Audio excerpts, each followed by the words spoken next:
But as we open this final week together, just a little personal news that I'm really excited about. I began this week walking into the wilderness with my husband having lost his job and thinking, I can totally relate to everything that we're studying.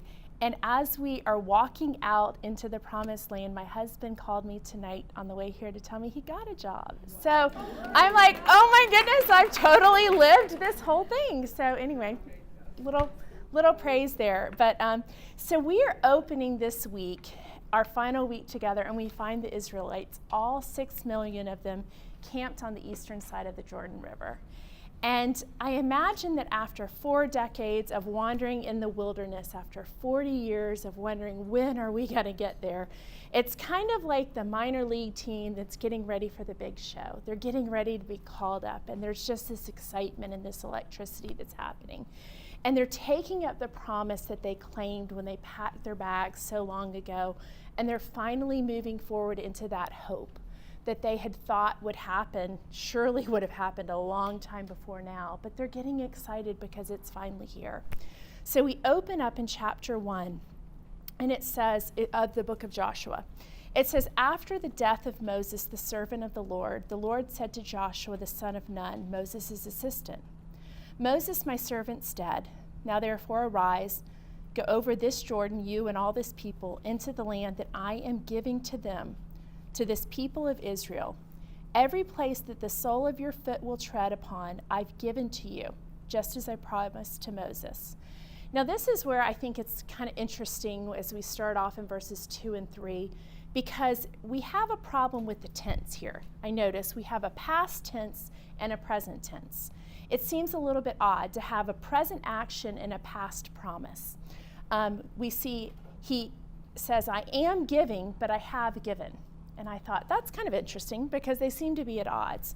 How can God be giving them a land that he's already given them? First question. I think what is interesting is that they're about to tread on land that God has already given them. You see, the moment God made the covenant with Abraham, when he said, all the land which you see, I'm about to give to you and to your descendants forever. From that moment on, the land has been the Israelites. God's already promised it to them. It's already been something he has given them. But God is calling them to partner with him in claiming that promise. Just because he's already said the fact that it is theirs doesn't mean that they've occupied it. It doesn't mean that the promise has come to fruition.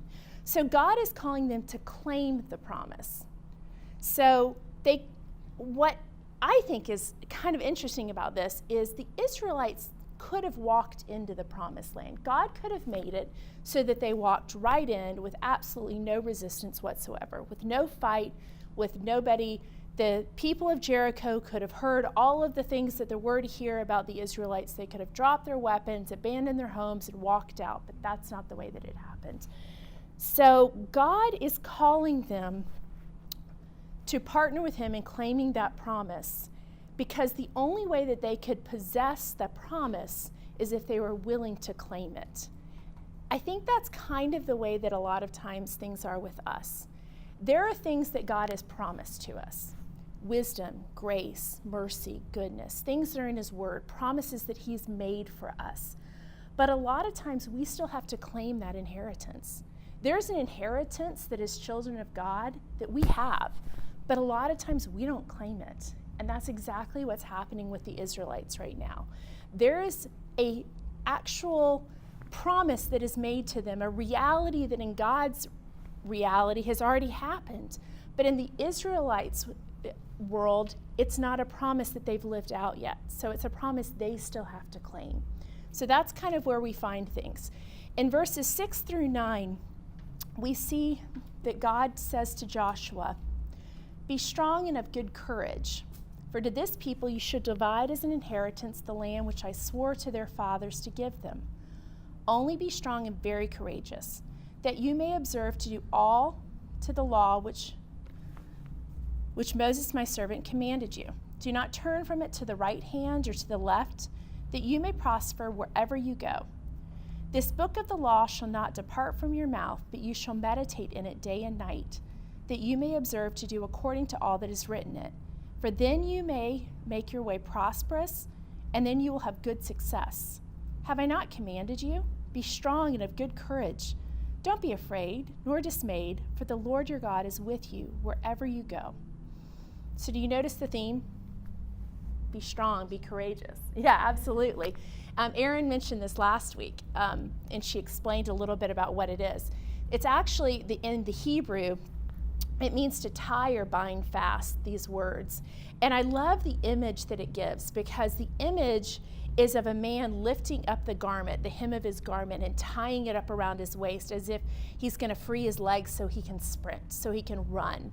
And I love that kind of that freedom that he's trying to create by picking up those long garments so he doesn't trip, and pulling him up. See, Joshua needs to prepare to move forward. He's got to go somewhere with God that he's never been before. And God is saying, I'm leading you somewhere new. I'm leading you somewhere you've never been before. But in order to go forward, in order for you to move, I'm going to need you to do some specific things. Some things that are going to require courage. Some things that are going to require you to be strong and to do things that you've never done before in a way you've never done it before. And that's when he gives him some specific things about how to be courageous and what it looks like. And he gives him 4 things. The first thing he says is that courage isn't contingent on a person. And I love this because it would have been very easy for them to assume that courage and the success that they're looking for was contingent on Moses. Because for so long, they had based everything on Moses. And God was saying, you know what? Yes, for so long, the assignment was sent to Moses. I called Moses to call you out of Egypt. I called Moses to be my voice. I called Moses to be the one who led you through the Red Sea and led you to the wilderness. But just because Moses has died does not mean that my calling has died with him. And so God's assignment has transferred. And just because Moses has died doesn't mean that the calling has died with him. So God, what I love is that God isn't lacking men for his mission, because God is in the business of making men and women who are worthy of the mission that he has. And so God doesn't necessarily need a specific person to do the mission, because God can make anyone worthy of the mission. You know, go back and remember when he called Moses. Moses certainly didn't think he was up for the task, but God made him up for the task. So we see here that God's plan doesn't hinge on us. If we look in Job, there's one of my favorite verses, that we can't thwart the plans of God. We can't mess up the plans of God, and because his plans don't hinge on one person, that means we can't screw it up. And I love that about God, that his plan, he can use whoever he chooses for his plans and his purposes. And so the first thing we see is that courage is not contingent on a person, and his purposes are not contingent on one person. The next thing we see is that courage is based on God's presence. Just like it's not contingent on a person, it is contingent on his presence. We don't have to be afraid of our calling, because God is with us wherever we go. And we can go forward into places we've never been before. We can go forward into battles that we are afraid of, because we don't go alone. We know that we go into those things with God right beside us. The next thing we see is that courage requires resolve. Do you notice that God repeats be strong and courageous 3 times? And he does this in Scripture. It's a common use of I don't know what the word is. It's used several times in the Scripture where God will repeat things numerous times. And, you know, if you, for instance, verily, verily, I say unto you, or holy, holy, holy is the Lord God Almighty. Yeah, exactly, where he repeats something. And not only is it to draw attention, but it actually compounds the message. If you think of it, go into the holy place or the holy of holies, where the second and the third time are actually compounding, and they actually are of greater significance than the one that goes before it. So it's necessary for Joshua to hear this message over and over again, because God wants him to know that the task that he's calling him to is bigger than he can handle on his own. Joshua isn't really up to it on his own, but with God he is. And Joshua would be prone to discouragement if God wasn't with him. So Joshua needs to know to be strong and courageous. He needs to know that the bigger the task is, the bigger his God is. He wants them to be strong and courageous and to not be afraid. And in essence, God is saying, okay, pull up your hem, gird your loin, get ready to run because you haven't seen anything yet. Get ready for what's to come. Prepare your heart because it's big and it's bigger than anything you've ever seen, but I'm bigger than anything they've ever seen. So we see a God who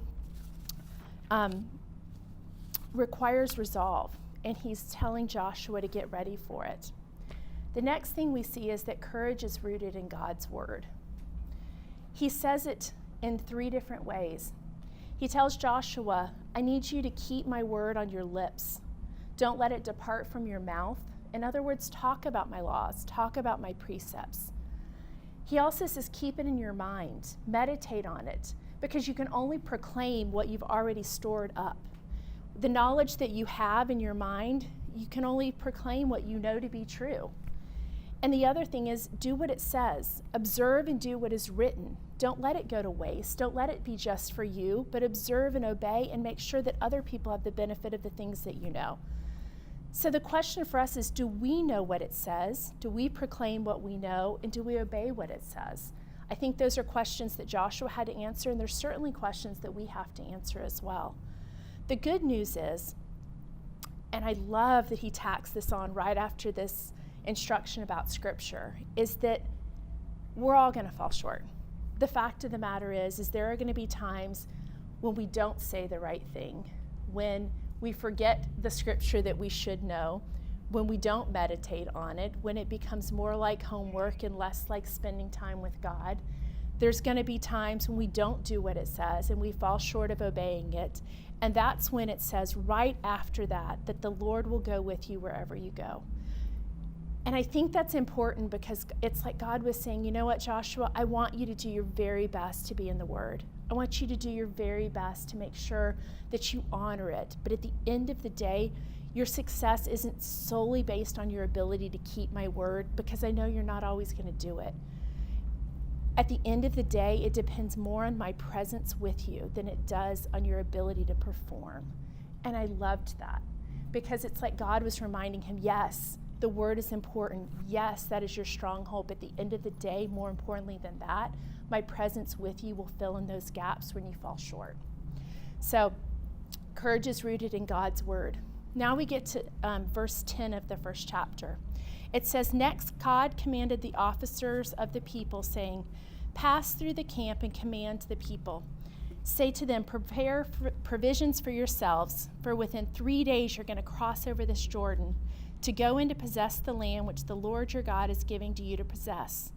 And to the Reubenites, the Gadites, and the half-tribe of Manasseh, Joshua spoke, saying, remember the word which Moses, the servant of the Lord, commanded you, saying, the Lord your God is giving you rest and is giving you this land. Your wives and your little ones and your livestock shall remain in the land which Moses gave you on this side of the Jordan, but you shall pass before your brethren armed, all your mighty men of valor, and help them until the Lord has given your brethren rest as he's given you. And they also have taken possession of the land which the Lord your God is giving them. Then you shall return to the land of your possession and enjoy it, which Moses, the Lord's servant, gave you on this side of the Jordan toward the sunrise. I kind of think it's kind of like, have you ever taken a road trip with your kids where it's like the last hour of a really long road trip and they're climbing the walls? They can't wait to get there. I remember one time we took a road trip in sheer stupidity to Michigan. And the last 2 hours, my kids are like climbing over the seats, you know, where you're screaming at them going, I swear if I have to pull this car over, and you're like throwing the M&Ms at them in like huge handfuls, basically saying, I don't care, watch as much of the iPad as you want, just stop talking. Well, it's kind of like that. Like there's this huge amount of excitement that's building because after 40 years, it's finally time. They're almost there. They're almost there. And yet, right about then is when this side note happens. Because while all of these people are excited to go, 3 of the tribes are actually already home. And it's interesting to me because Joshua, while everybody's getting ready, these 3 tribes are already home, and Joshua asked them to do something really interesting.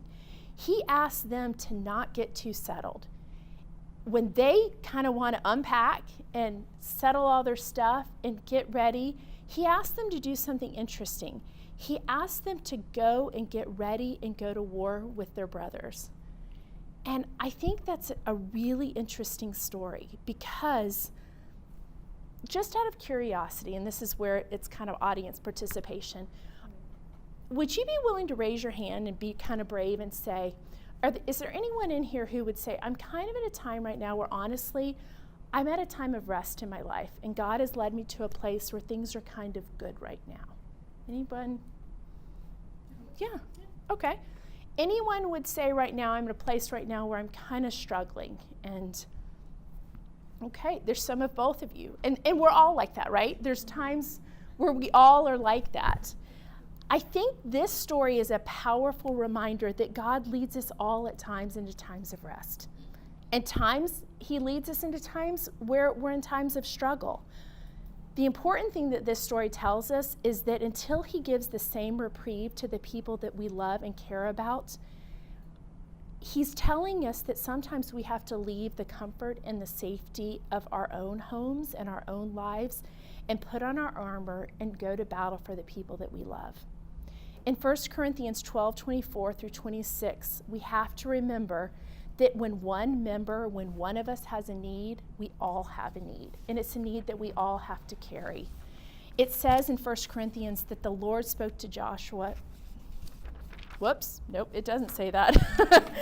That is not where it says that. I have flipped the wrong page. I hate when I do this. I'm so sorry.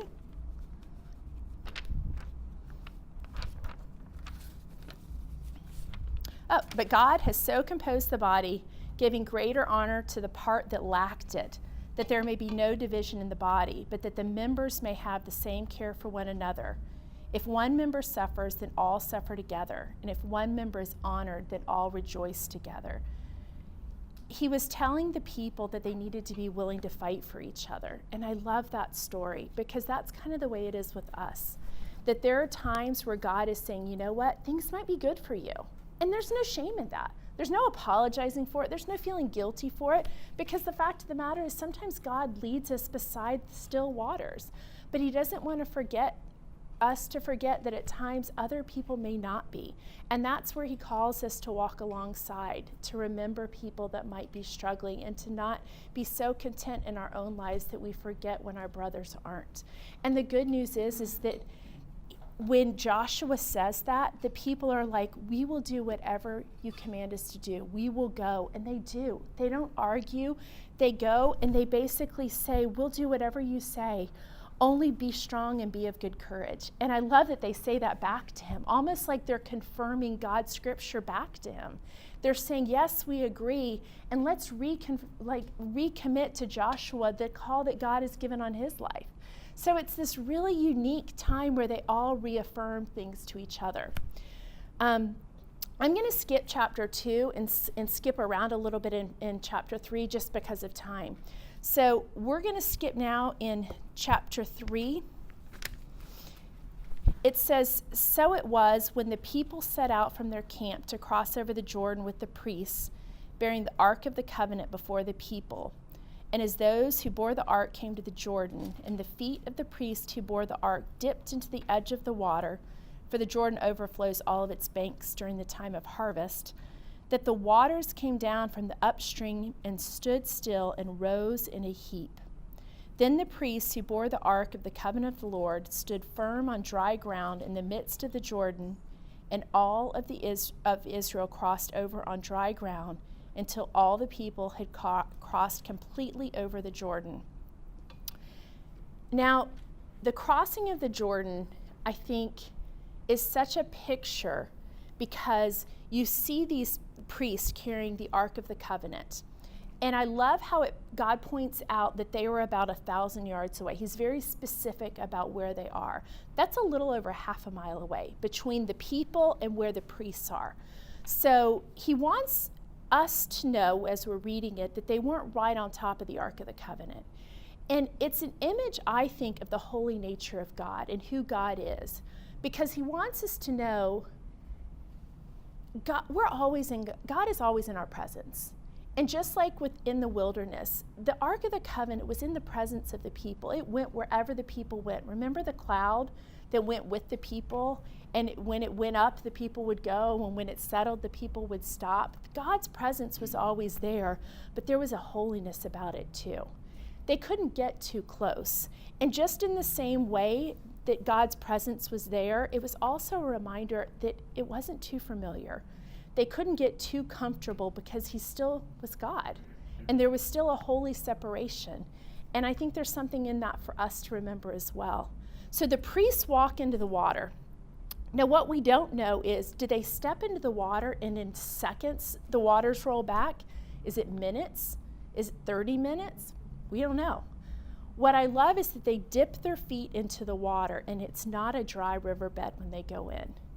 There's something that God says when he calls them to walk into the water because he wants them to trust that he'd do what he said he would do. They could have walked right into a dry riverbed. He could have rolled the waters back before they walked in, but he doesn't do that. He calls them to trust that he's going to do what he says he's going to do. And who knows how long they stood there before those waters rolled back, because it's at flood stage at this point. Now, the Jordan River on a normal day, at some times you could have probably waded across it. There are times where you probably could have walked across it, but this is not that time. This is the spring where the harvest rains have come, and it is literally so swollen that it has overflowed the banks.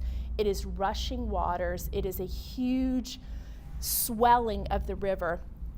And there's no doubt when God rolls back the water that a miracle has happened. And he does it specifically at this time so that everybody will know.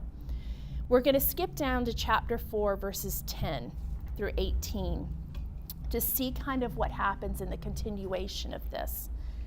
It says, "So the priests who bore the ark stood in the midst of the Jordan until everything was finished that the Lord had commanded Joshua to speak to the people, according to all that Moses had commanded Joshua, and the people hurried and crossed over. Then it came to pass when all the people had completely crossed over that the ark of the Lord and the priests crossed over in the presence of the people. And the men of Reuben and the men of Gad and the half-tribe of Manasseh crossed over, armed before the children of Israel, as Moses had spoken to them. About 40,000 prepared for war crossed over before the Lord for battle to the plains of Jericho. On that day the Lord exalted Joshua in the sight of all Israel, and they feared him as they had feared Moses all the days of his life. Then the Lord spoke to Moses, saying, Command the priests who bear the ark of the testimony to come up from the Jordan. Joshua therefore commanded the priests, saying, Come up from the Jordan. And it came to pass when the priests who bore the ark of the covenant of the Lord had come from the midst of the Jordan, and the soles of the priests' feet touched the dry land, that the waters of the Jordan returned to their place and overflowed all the banks as it was before. The entire time that the people were walking across the Jordan River, the priest with the Ark of the Covenant stood directly in the middle of the river. Whether it was half a day, whole day, I don't know how long it was. But they stood with the Ark of the Covenant directly in the middle of the river, and they didn't move until the very last person had crossed over the river. So they stood there, and basically the Ark of the Covenant, which on top of the Ark of the Covenant is where the mercy seat was. And that was where, when the cloud came down and rested on top of the Ark of the Covenant, that represented the presence of God.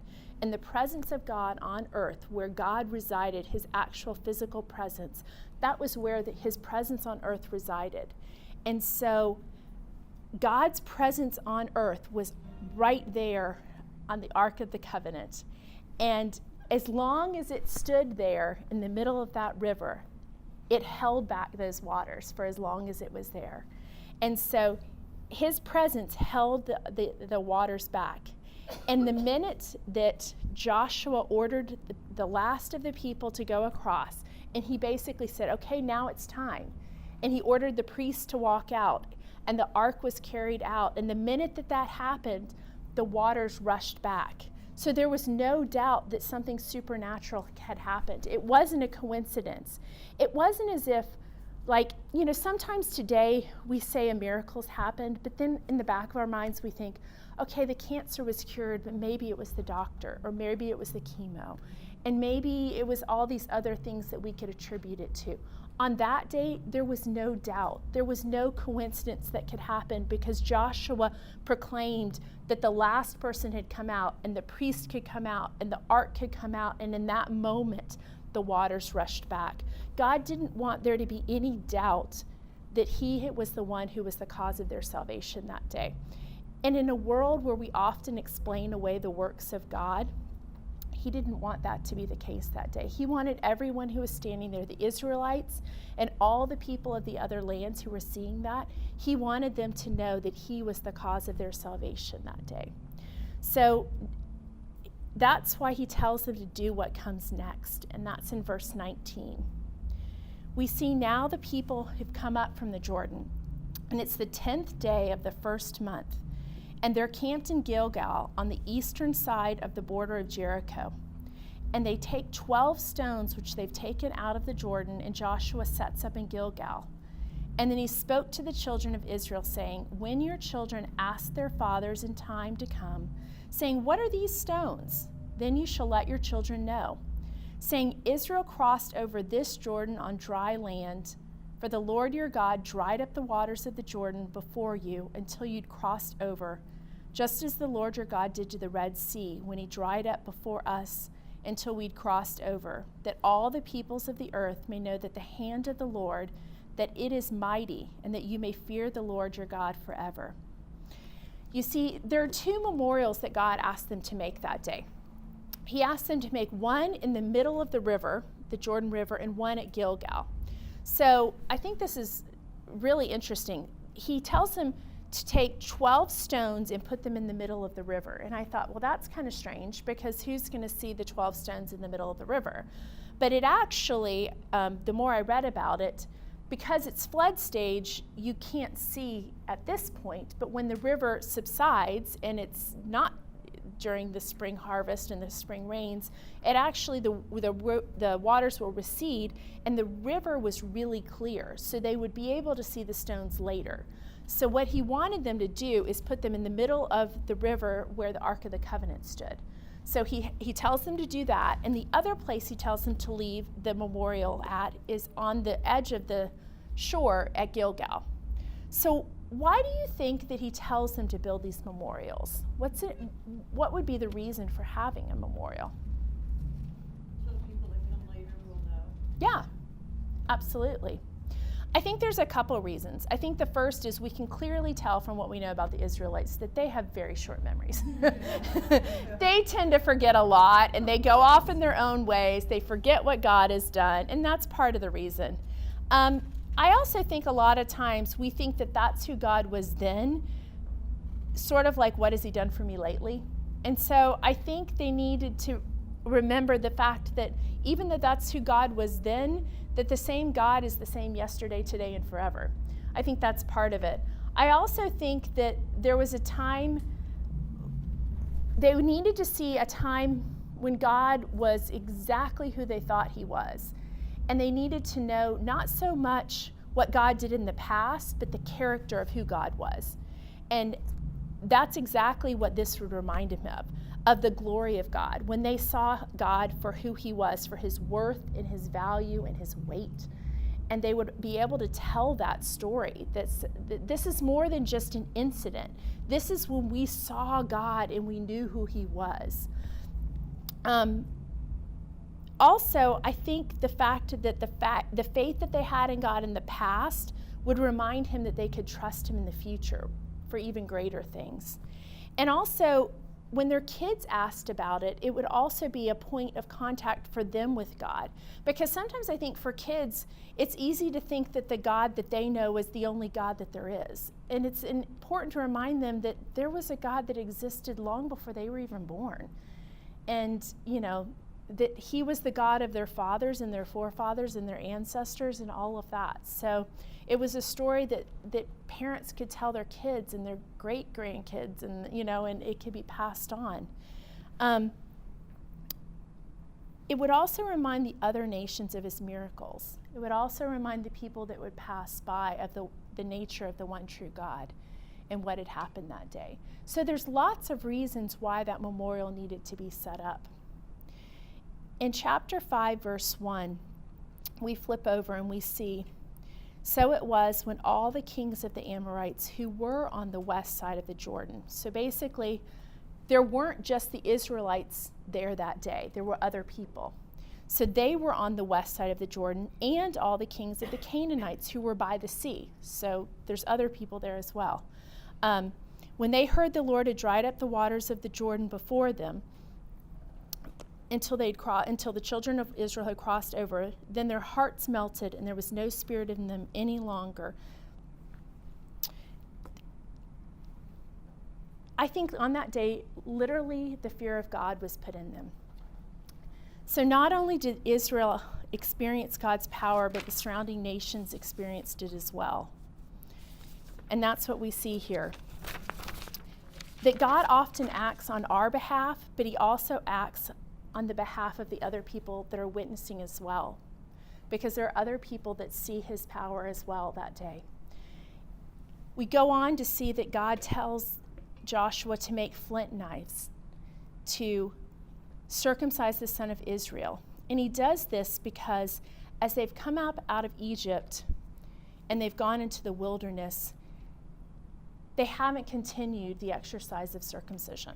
So there's a whole group of people who've grown up without being circumcised. And they've walked for 40 years in the wilderness.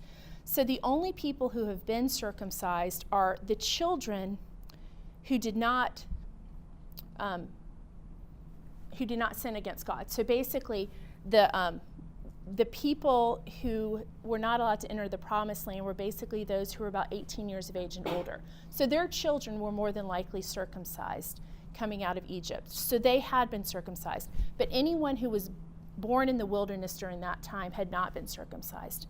So they had been raised up during this time, and God commands Joshua that they need to circumcise the males. They're coming into the promised land, and God says that they need to consecrate themselves. It was a sign that they weren't like everyone else, that they were set apart from everybody that was in the land they were going to, that they were God's special people. By renouncing their flesh and dying to themselves, they were choosing to be set apart. Now, what's interesting is they choose to do this at Gilgal. Now, Gilgal is important because not only are they going to decide to cut themselves with flint knives, which is kind of a little barbaric as it is, but they're going to choose to do it in a place that's directly in front of Jericho. So for about 3 weeks, the people in their camp are going to be incapacitated, which is basically suicide if you think about it. And they're going to incapacitate their army. But the reason they can do it is because, remember, if you go back, the hearts of the people, it said, were melted because they had seen God roll back the waters. So God had already put fear in the hearts of the people, so he didn't have to worry about the fact that his people were being obedient, because he had already taken care of that, because they had been standing along the shores when he rolled back the waters. And so I love that, because the entire Israelite region for about 3 weeks could be obedient and could do what God had called him to do, because there wasn't a threat from the other people that were in the region. They weren't sitting ducks. The people knew that they could trust God because they just walked through those waters, but now the other people who had been there knew that they knew what God could do as well, because they had seen the mighty works of God. In verse 9 it says, "The Lord said to Joshua, 'This day I've rolled away the reproach of Egypt from you. Therefore the name of this place is Gilgal,'" which means rolled away. So while they were in Egypt, they were uncircumcised and considered to be impure. They'd lost the practice of Abraham, and they'd assimilated into the pagan culture, and they were basically just like everybody else. And the good intentions that they'd had of keeping up all the traditions that God had given Abraham had basically been lost because they'd started to live like everybody else. And there was a reproach from the shame of their slavery, of being slaves, but now they were entering a new land. Now they were going to make their own laws, they were going to follow their own God, and they were getting a second chance. But the reproach that they have doesn't automatically come, it doesn't just come from the fact that they were leaving Egypt. It's not just because they were being rolled away because of the history of all of Egypt. There's also a reproach that came from the fact that whenever they encountered hardship, whenever they encountered struggles in the wilderness, whenever there was something they wanted or somebody they wanted to blame, the first thing that they always said is, if we could only go back to Egypt. Because Egypt wasn't something that they just left, it was something that stayed in their hearts for a very long time. And so I think God was doing more than just rolling away the history of Egypt. He was rolling away Egypt from their hearts and the love of Egypt from their hearts. And I think God was finally saying, okay, you've finally gotten it. It took you 40 years in the wilderness to get to the point where you no longer loved Egypt more than you loved me. And that's what we see happening. So with the reproach finally rolled away, the next day, the manna ceased on the day after they'd eaten the produce of the land. And the children of Israel no longer had manna, but they ate the food of the land of Canaan that year. And we see the bookends. We see how they started off with a baptism of sorts as they walked through the Red Sea on this dry baptism of sorts. And we see them walk out of bondage. And now we see them in this other baptism through the Jordan River, walking into the freedom of their new life. And when they left Egypt, we saw the Passover, the original Passover, where the death angel had passed over them. And now we see them celebrating the Passover that Erin's going to talk about as they enter into their new land. And what I love is the fact that for so many years they didn't fully trust God for who he was. And now we see that they've grown into this trust of who God really is. And in Exodus 34:24, there's a promise that you see them claiming. It says, no one would covet and conquer their land when they appeared before the Lord on the high holy days. And all of a sudden you see them observing the Passover, and they're not afraid. They're out there in the front of everybody on the plains of Jericho, and they're observing the Passover with this divine protection because they know all of a sudden their God is bigger than the Canaanites who are watching them, and they're not afraid. And the manna comes to cease, and all of a sudden all of these things, the reproach that they lived under, the fear that they lived under, the slavery that they'd been bound by, has all kind of rolled away. And it's kind of come to an end. And while there might be some rejoicing because they've got figs and pomegranates finally, and they'd been in the desert, and I'm sure they'd wanted them, and I'm sure they'd gotten tired of the manna, I wonder if they stopped for a second to think that the miracle was finally over, that they would never see it again. They would never again see the whatchamacallit, because from that time on, manna would only exist in a jar that lived inside the Ark of the Covenant, that the high priest only got to go in once a year to see. And it would only exist in stories that they would tell their children when they walked past that memorial in Gilgal, when they asked what the stones meant and what had happened here. I wonder what they would tell their children about those flakes that had lay on the ground every morning with the dew. What they would tell them about all of it, about the staff and the shoes that never wore out, about the ark whose design came straight from God, about those first stone tablets that were broken due to the hard hearts that they had, about the golden calf and the rocks that poured out water and the seas that split in two, what it was like to cross between walls of water that stood at attention, about a man named Moses who fought with a Pharaoh and walked 6 million slaves out of captivity and into a desert, about a pillar of fire that hemmed them in and the cloud of God's very presence that filled a tent in the wilderness so that these people would know where to go and when to stay, and despite everything that had happened and every mistake they'd made, that their God was always right there in their very midst, in their presence, wherever they went, wherever they ventured in the wilderness, and now he was escorting them into freedom because they were his chosen people. So, when we first started planning this week, the study, truth be told, we didn't actually quite know where it was going to end. And as we planned it, and I realized that we get goosebumps saying this, that it was this week. That it was this very week that they sat on the other side of the Jordan and took the Passover meal for the first time in the Promised Land. And that our final week of study was going to come into the Promised Land on the same week that we would celebrate what Christ fulfilled in Passover. As we wrap up this study, one of the lessons that I've learned in my couple of years here, something that Stacy kind of has taught me, is that it's never a good idea to jump into another Bible study immediately after finishing the Bible study, but that you go back and that you glean and go back through your notes and really look at, what were the big lessons that God taught you? What were the key takeaways that you had? And reread some of these scriptures and go, man, I didn't see that the first time. And my cousin Katie, who serves over at Horizon West, she calls it gleaning, and she likens it to Ruth when she was going in the fields and gleaning behind and picking up what they had left over. And so it's going back and kind of picking up maybe what we dropped along the way. And as I reflected this week, what God has really nailed to me in this study is the importance of remembering. But not just for my sake, but that He's a God worth remembering.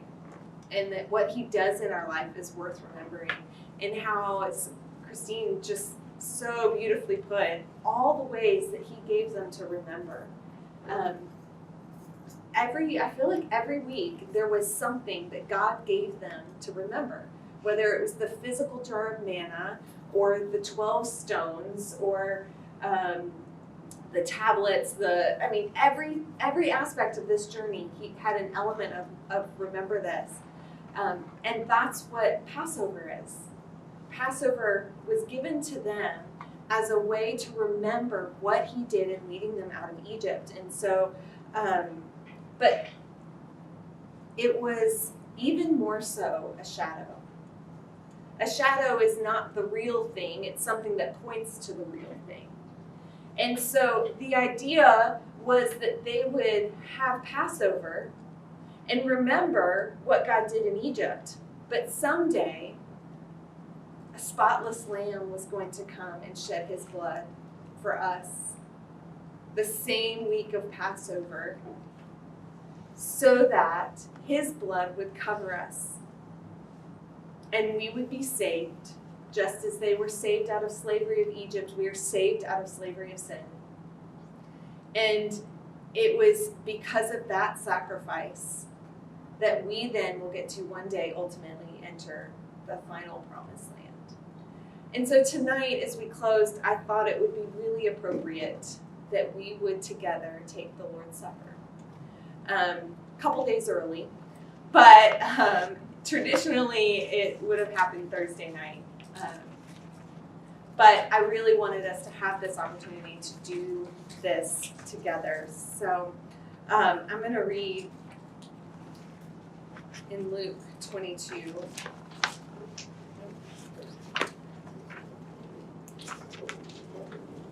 Then came the day of unleavened bread, on which the Passover lamb had to be sacrificed. So Jesus sent Peter and John, saying, "Go and prepare the Passover for us, that we may eat it." Then He said to them, Where will you have us prepare it? And He said, Behold, when you have entered the city, a man carrying a jar will meet you. Follow him to the house that he enters, and tell the master of the house, the teacher says to you, Where is the guest room, that I may eat Passover with my disciples? And he will show you a large upper room furnished. Prepare it there. And they went and found it just as He had told them, and He prepared the Passover. And when the hour came, He reclined at a table with His apostles, and He said to them, I have earnestly desired to eat this Passover with you before I suffer. For I tell you, I will not eat it until it is fulfilled in the kingdom of heaven. And He took the cup and when He had given thanks, He said, Take this and divide it among yourselves. For I tell you that from now on I will not drink of the fruit of the vine until the kingdom of God comes. And He took the bread, and when He had given thanks, He broke it, and He gave it, and said, This is my body, which I have given for you. Do this in remembrance of me. And Likewise the cup, after he had eaten, saying, "This cup is poured out for you. It is the new covenant of my blood." So I want us to, as we pass out the bread, I want us to just think on this week, and I want us to think on what we have learned about God, and I just want you to pick one characteristic, something that has stuck out to you through this study, and just take a moment and praise him for that. And he took the bread, and when he had given thanks, he broke it and gave it to them, saying, "This is my body, which is given for you. Do this in remembrance of me."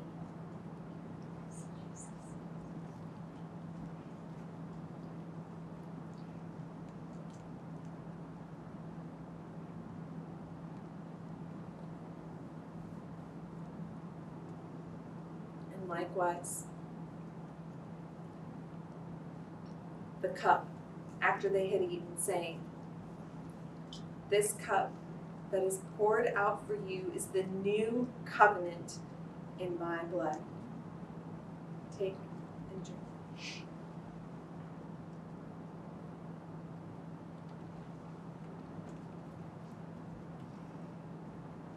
I want to close reading Hebrews chapter 8. Now the point in what we are saying is this: we have such a high priest, one who is seated at the right hand of the throne of the majesty in heaven, a minister in the holy places, in the true tent that the Lord set up, not man. For every high priest is appointed to offer gifts and sacrifices. Thus it is necessary for this priest also to have something to offer. Now if he were on earth, he would not be a priest at all, since there are priests who offer gifts according to the law. They serve a copy and shadow of the heavenly things,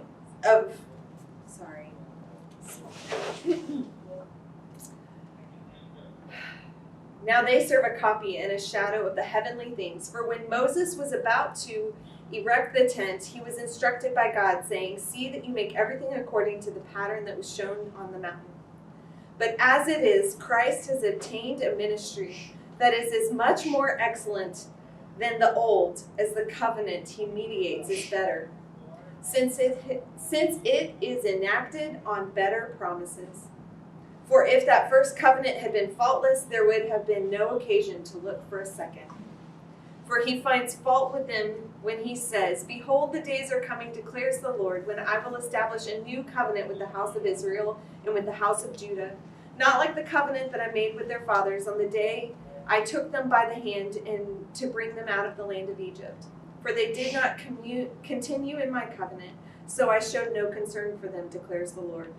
For this is the covenant that I will make with the house of Israel after those days, declares the Lord. I will put my laws in their minds and write it on their hearts, and I will be their God, and they shall be my people. And they shall not teach each one to his neighbor and each one to his brother, saying, Know the Lord, for they shall all know me, from the least of them to the greatest. For I will be merciful toward their iniquities, and I will remember their sins no more. In speaking of a new covenant, he makes the first one obsolete, and what is becoming obsolete and growing old is ready to vanish away." So praise Jesus. And thank you all for being